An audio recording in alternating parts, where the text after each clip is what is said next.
Chapter 6 of The Silver Chair, The Wild Wastelands of the North.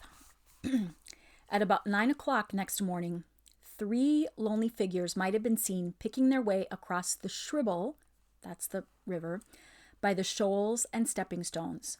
It was a shallow, noisy stream, and even Jill was not wet above her knees when they reached the northern bank.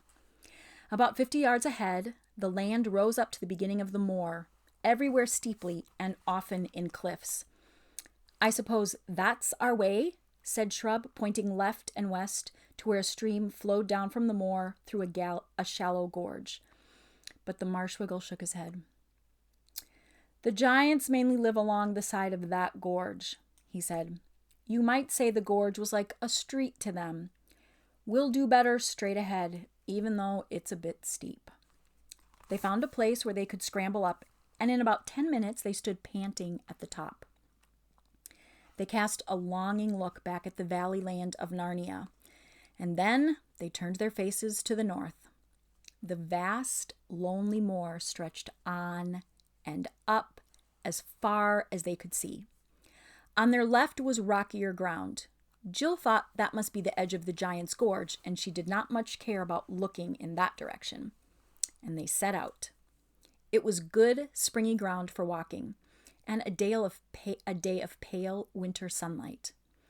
As they got deeper into the moor, the loneliness increased. One could hear peewits, that's a little kind of bird, and see an occasional hawk. When they halted in the middle of the morning for a rest and a drink in a little hollow by a stream, Jill was beginning to feel that she might enjoy adventures after all, and she said so. "We haven't had any yet," said the Marshwiggle. Walks after the first halt, just like school mornings after break or railway journeys after changing trains, never go on as they were before. When they set out again, Jill noticed that the rocky edge of the gorge had drawn nearer, and the rocks were less flat, more upright than they had been. In fact, they were like little towers of rock, and what funny shapes they were. "I do believe," thought Jill, "that all the stories about giants might have come from those funny rocks. If you were coming along here when it was half dark, you could easily think those piles of rocks were giants. Look at that one now. You could almost imagine that the lump on top was a head. It would be rather too big for the body, but it would do well enough for an ugly giant. And all that bushy stuff, which I suppose is heather and birds' nests, really, would do quite well for hair and beard. And the things sticking out on each side are quite like ears. They'd be horribly big, but then I dare say giants would have big ears, like elephants, and oh!" Her blood froze. The thing moved. It was a real giant. There was no mistaking it. She had seen it turn its head. She had caught a glimpse of the great, stupid, puff-cheeked face. All the things were giants, not rocks. There were 40 or 50 of them, all in a row, obviously standing with their feet on the bottom of the gorge and their elbows resting on the edge of the gorge, just as men might stand leaning on a wall. Lazy men on a fine morning after breakfast. "Keep straight on," whispered Puddleglum, who had noticed them too. "Don't look at them. And whatever you do, don't run. They'd all be after us in a moment." So they kept on, pretending not to have seen the giants. It was like walking past the gate of a house where there is a fierce dog, only far worse. There were dozens and dozens of these giants. They didn't look angry or kind or interested at all. There was no sign that they had seen the travelers. Then, whoosh, whoosh, whoosh, some heavy object came hurtling through the air, and with a crash, a big boulder fell about 20 paces ahead of them. And then, thud, another one fell 20 feet behind them. "Are they aiming at us?" asked Scrub. "No," said Puddleglum. "We'd actually be a good deal safer if they were. They're trying to hit that cairn over there to the right." A cairn is like a pile of rocks. "They won't hit it, you know. It's safe enough. They're such very bad shots. They play cockshies most fine mornings. about the only game they're clever enough to understand. It was a horrible time.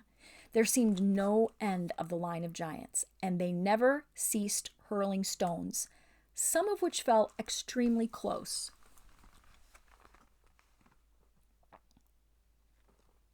See, their feet are down below. They're resting their arms up there. I don't think they look as ugly and scary as they're described, but I think maybe the lady who drew them less scary than giants really are. Oh, this is my way. It was a terrible time. There seemed no end of the line of giants, and they never ceased hurtling stones, some of which fell extremely close. Quite apart from the real danger, the very sight and sound of their faces and voices were enough to scare anyone. Jill tried not to look at them. After about 25 minutes, the giants apparently had a quarrel. This put an end to the game, but it is not pleasant to be within a mile of quarreling giants. They stormed and jeered at one another in long, meaningless words of about 20 syllables each. They foamed and they gibbered and they jumped in their rage, and each jump shook the earth like a bomb. They lammed each other on the head with great, clumsy stone hammers, but their skulls were so hard that the hammers bounced off again, and then the monster who had given the blow would drop his hammer and howl with pain because it had stung his fingers. But he was so stupid that he would do exactly the same thing a minute later. Don't say stupid. This was a good thing in the long run, for by the end of an hour, all the giants were so hurting each other, that they sat down and began to cry. When they sat down, their heads were below the edge of the gorge so that you saw them no more. But Jill could hear them howling and blubbering and boo-hooing like great big babies, even after the place was a mile behind them. That night, they bivouacked on the bare moor, and Puddleglum showed the children how to make the best of their blankets by sleeping back to back. The backs keep each other warm, and then you can put both blankets on top. But it was chilly even so, and the ground was hard and lumpy. The Marshwiggle told them that they would feel more comfortable if only they thought how very much colder it would be later on and farther north, but this didn't cheer them up at all. They traveled across Ettinsmoor for many days, saving the bacon and living chiefly on the moor fowl. They were not, of course, talking birds, which Eustace and the Wiggle shot. Jill rather envied Eustace for being able to shoot. She's always comparing. He had learned it on his voyage with King Caspian. As there were countless streams on the moor, they were never short of water.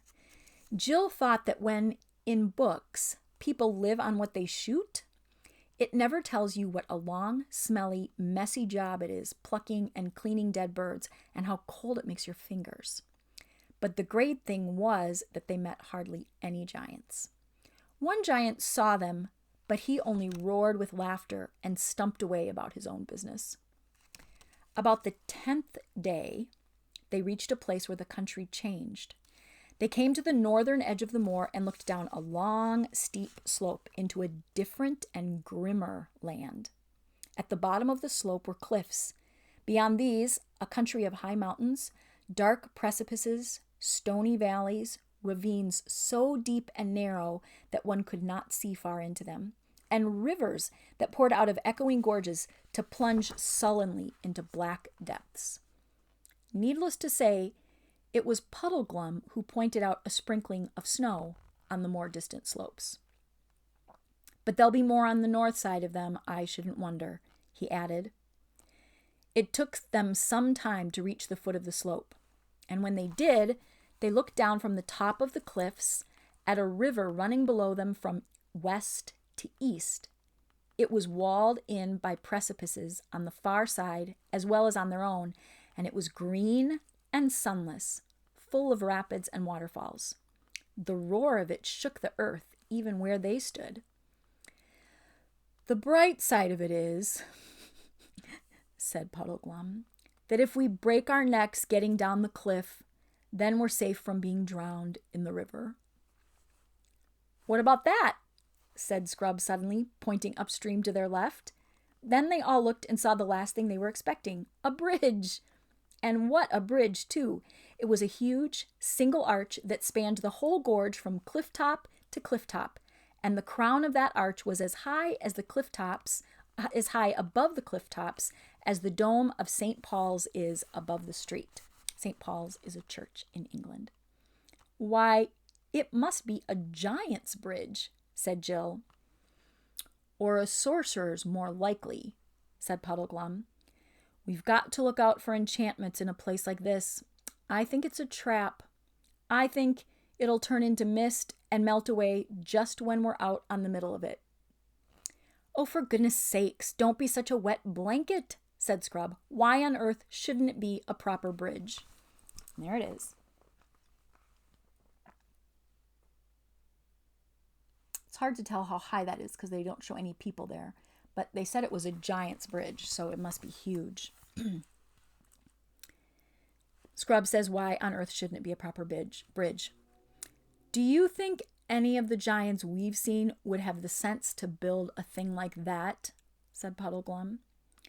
But mightn't it have been built by other giants? Said Jill. I mean, by giants who lived hundreds of years ago and were far cleverer than the modern kind. It might have been built by the same ones who built the giant city we're looking for, and that would mean we were on the right track, the old bridge leading to the old city.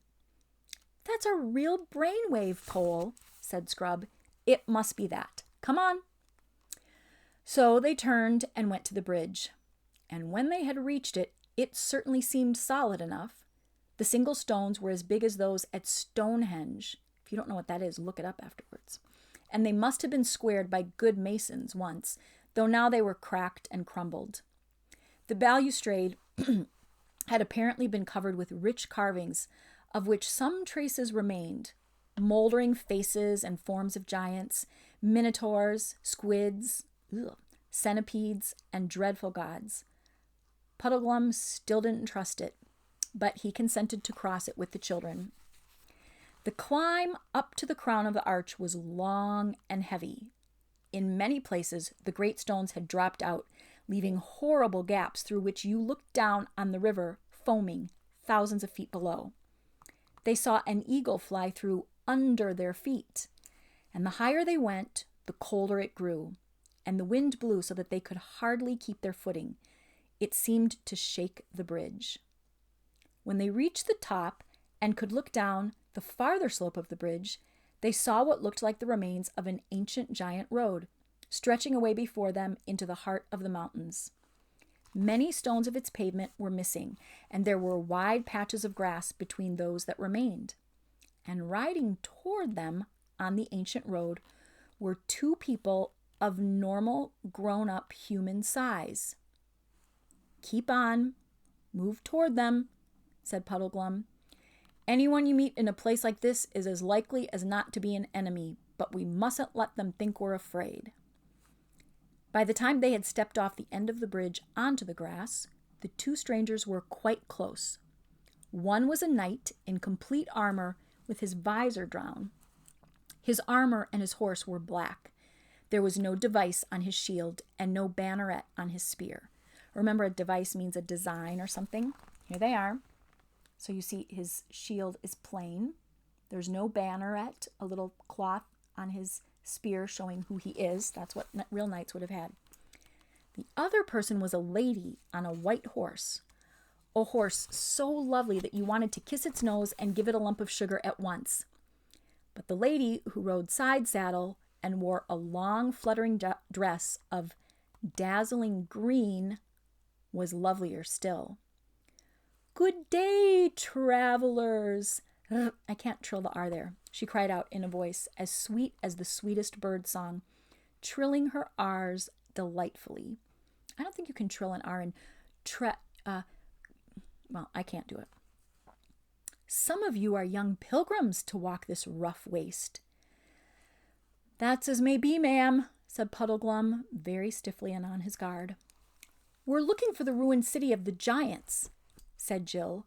The ruined city, said the lady. I can trill my R's if it's the first letter. That is a strange place to be seeking. What will you do if you find it? Well, we've got to, began Jill, but Puddleglum interrupted. Begging your pardon, ma'am, but we don't know you or your friend. A silent chap, isn't he? And you don't know us. And we'd as soon not talk to strangers about our business, if you don't mind. Shall we have a little rain soon, do you think? I think he's trying to be polite and friendly there. The lady laughed. The richest, most musical laugh you can imagine. Well, children, she said, you have a wise, solemn old guide with you. I think none the worse of him for keeping his own counsel, but I'll be free with mine. I have often heard the name of the giantish city Ruinous, but never met any who would tell me the way thither. That's an old word. This road leads to the burg and castle of Harfang, where dwell the gentle giants. They are as mild, civil, prudent, and courteous as those of Ettonsmore are foolish, fierce, savage, and given to all beastliness. And in Harfang you may or may not hear tidings of the city Ruinous, but certainly you shall find good lodging and merry hosts. You would be wise to winter there, or at the least to tarry certain days for your ease and refreshment. There you shall have steaming baths, soft beds, and bright hearths, and the roast and the baked and the sweet and the strong will be on the table 4 times a day. I say, exclaimed Scrub, that's something like. Think of sleeping on a bed again. Yes, and having a hot bath, said Jill. Do you think they'll ask us to stay? We don't know them, you see. Only tell them, answered the lady, that she of the green kirtle salutes them by you, and has sent them 2 fair southern children for the autumn feast. Oh, thank you ever so much, said Jill and Scrub. But have a care, said the lady, on whatever day you reach Harfang, that you come not to the door too late, for they shut their gates a few hours after noon, and it is the custom of the castle that they open to none when once they have drawn the bolt, how hard soever he may knock. The children thanked her again with shining eyes, and the lady waved to them. The marsh wiggle took off his steeple hat and bowed very stiffly. Then the silent knight and the lady started walking their horses up the slope of the bridge with a great clatter of hoofs. Well, said Puddleglum, I'd give a good deal to know where she's coming from and where she's going. Not the sort you expect to meet in the wilds of Giantland, is she? Up to no good, I'll be bound. Oh, rot, said Scrub. I thought she was simply super, and think of hot meals and warm rooms. I do hope Harfang isn't a long way off. Same here, said Jill. And hadn't she a scrumptious dress? And the horse? All the same, said Puddleglum, I wish we knew a bit more about her. I was going to ask her all about herself, said Jill, but how could I when you wouldn't tell her anything about us? Yes, said Scrub, and why were you so stiff and unpleasant? Didn't you like them? Them? Said the Wiggle. Who's them? I only saw one. Didn't you see the knight? Asked Jill. I saw a suit of armor, said Puddleglum. Why didn't he speak? I expect he was shy, said Jill, or perhaps he just wants to look at her and listen to her lovely voice. I'm sure I would if I was him. I was wondering, remarked Puddleglum, what you'd really see if you lifted up the visor of that helmet and looked inside. Hang it all, said Scrub. Think of the shape of the armor. What could be inside it except a man? How about a skeleton? Asked the Marsh Wiggle with a ghastly cheerfulness. Or perhaps, he added as an afterthought, nothing at all. I mean, nothing you could see. Someone invisible. Really, Puddleglum, said Jill with a shudder, you do have the most horrible ideas. How do you think of them all? Bother his ideas, said Scrub. He's always expecting the worst, and he's always wrong. Let's think about those gentle giants and get on to Harfang as quickly as we can. I wish I knew how far it was. And now they nearly had the first of those quarrels which Puddleglum had foretold. Not that Jill and Scrub hadn't been sparring and snapping at each other a good deal before, but this was the first really serious argument. Puddleglum did not want to go to Harfang at all. He said that he didn't know what a giant's idea of being gentle might be, and that anyway, Aslan's signs had said nothing about staying with giants, gentle or otherwise. The children, on the other hand, who were sick of wind and rain and skinny fowl roasted over campfires and hard, cold earth to sleep on, were absolutely dead set to visit the gentle giants. In the end, Puddleglum agreed to do so, but only on one condition. The others must give an absolute promise that unless he gave them leave, they would not tell the gentle giants that they came from Narnia or that they were looking for Prince Rilian. And they gave him this promise and went on. After that talk with the lady, things got worse in two different ways. In the first place, the country was much harder. The road led through endless narrow valleys down which a cruel wind was always blowing in their faces. There was nothing that could be used for firewood, and there were no nice little hollows that they could camp in, as there had been on the moor. And the ground was all stony, and it made your feet sore by day, and every bit of you sore by night. In the second place, whatever the lady had intended by telling them about Harfang, the actual effect on the children was a bad one. They could think about nothing but beds and baths and hot meals and how lovely it would be to get indoors. They never talked about Aslan or even about the lost prince now. And Jill gave up her habit of repeating the signs over to herself every night and morning. And that's not good, is it? She said to herself at first that she was too tired, but she soon forgot all about it. And though you might have expected that the idea of having a good time at Harfang would have made them more cheerful, it really made them more sorry for themselves and more grumpy and snappy with each other and with Puddleglum. At last they came one afternoon to a place where the gorge in which they were traveling widened out and dark fir woods rose on either side. They looked ahead and saw that they had come through the mountains. Before them lay a desolate rocky plain. Beyond it, further mountains capped with snow.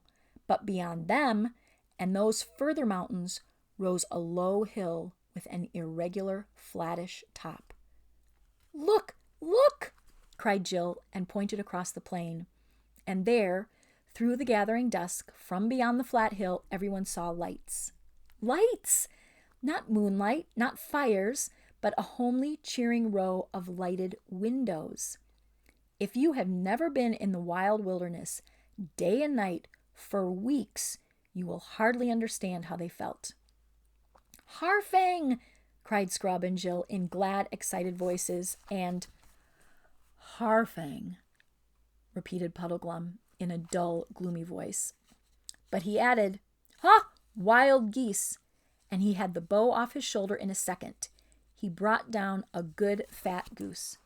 It was far too late to think of reaching Harfang that day, but they had a hot meal and a fire, and they started the night warmer than they had been for over a week. After the fire had gone out, the night grew bitterly cold, and when they woke next morning, their blankets were stiff with frost. "Never mind," said Jill, stamping her feet.